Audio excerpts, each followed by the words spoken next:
নমস্কার, আমি ডক্টর কুমার জ্যোতি astro prediction চ্যানেলে আপনাদের সকলকে স্বাগত ও শুভেচ্ছা। আজকের আলোচনার বিষয় হচ্ছে সেই সমস্ত সিনিয়র সিটিজেন বা বরিষ্ঠ নাগরিক যারা আমাদের বাবা মা, তাদের 2024 মকর রাশি, মকর লগ্নে কেমন যাবে।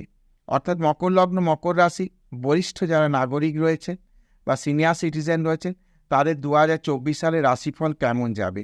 সাধারণভাবে আমরা নর্মাল যে রাশিফল আলোচনা করি সেখানে বাবা মায়ের শরীর কেমন যাবে এই বিষয়গুলোই আমরা বলি, কিন্তু আলাদা করে বরিষ্ঠ নাগরিক বা সিনিয়র সিটিজেন বা আমাদের সেই সব বাবা মায়েদের বিষয়ে আমরা বিশেষ কিন্তু বিস্তারিত আলোচনা করি না।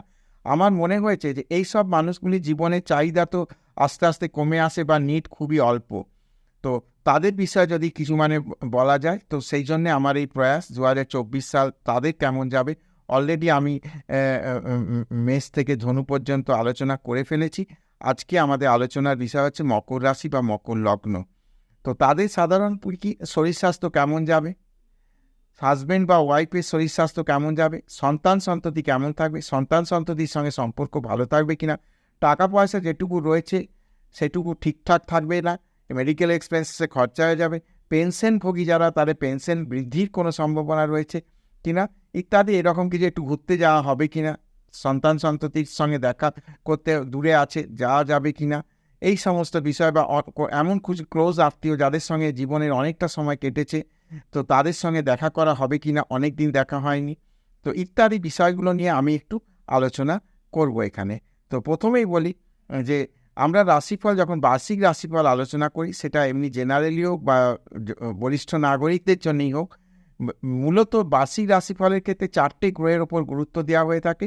সেই গ্রহগুলো হচ্ছে বৃহস্পতি, শনি, রাহু ও কেতু। কারণ কি না, এরা হচ্ছে দীর্ঘমেয়াদী গ্রহ, এরা একই ঘরে অনেক দিন অবস্থান করে, সেই জন্যে এই গ্রহগুলোকে আমাদের আলোকপাত করতে হয়, নচেত কিন্তু রাশিফলের যে ফলাদেশ সেটা কিন্তু সঠিক হয় না।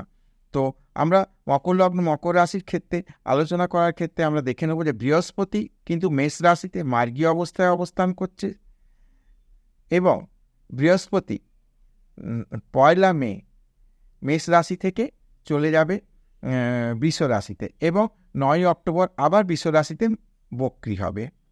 কেতু থাকছে সারা বছর কন্যা রাশিতে, শনি থাকছে কুম্ভ রাশিতে মার্গীয় অবস্থায়। 30 জুন শনি কিন্তু বক্রী হবে, এবং শনি আবার নভেম্বর মাসের 16 তারিখে সে আবার মার্গী হবে। 30 জুন শনি বক্রী হচ্ছে কুম্ভ রাশিতে, 16 নভেম্বর আবার মার্গী হচ্ছে। আর রাহু সারা বছর থাকছে মীন রাশিতে। মোটামুটি এই হচ্ছে রাশিফল, গ্রহ অবস্থান। তো আমরা চলে আসি যে কেমন যাবে শরীর স্বাস্থ্য ইত্যাদি বিষয়গুলো। তো আমরা দেখতে পাচ্ছি যে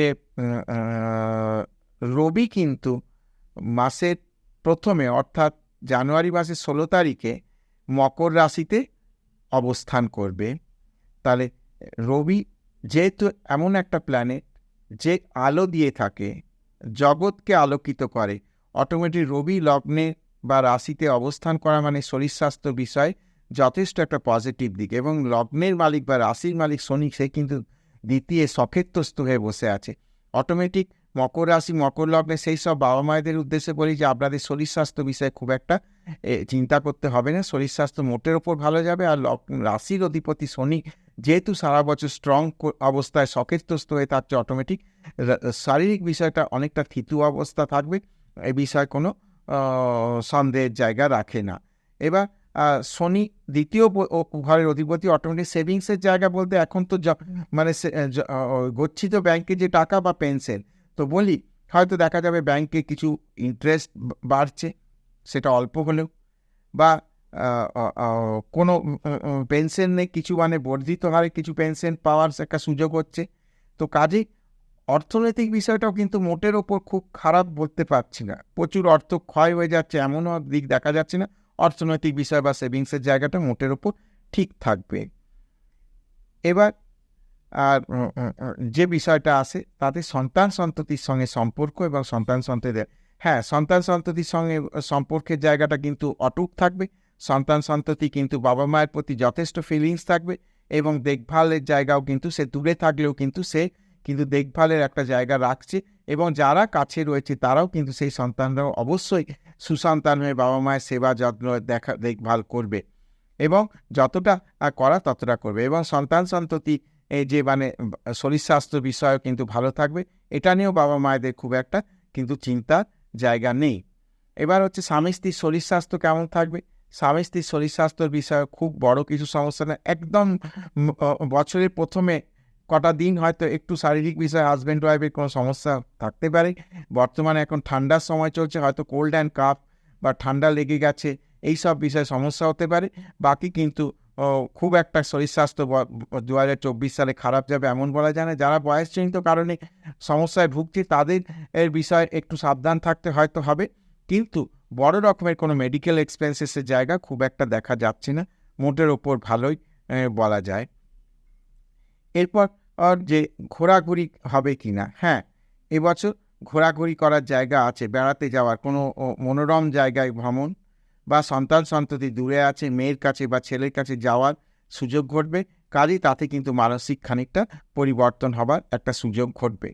তো মোটামুটিভাবে মকর লগ্ন, মকর রাশি সেই সমস্ত মানুষদের যারা আমাদের বাবা মা, যারা বরিষ্ঠ নাগরিক, যারা সিনিয়র সিটিজেন, তো তাদের কিন্তু বর্তমান ২০২৪ সাল ভালো যাবে, এ বিষয়ে কোনো চিন্তার জায়গা থাকছে না। তো আজকের রাশিফল এই পর্যন্ত। যদি ভিডিওটা ভালো লাগে তাহলে অবশ্যই চ্যানেলটাকে সাবস্ক্রাইব করবেন, শেয়ার করবেন এবং সঙ্গে জুড়ে থাকবেন। যেতে যেতে অবশ্যই লাইক দিয়ে যাবেন।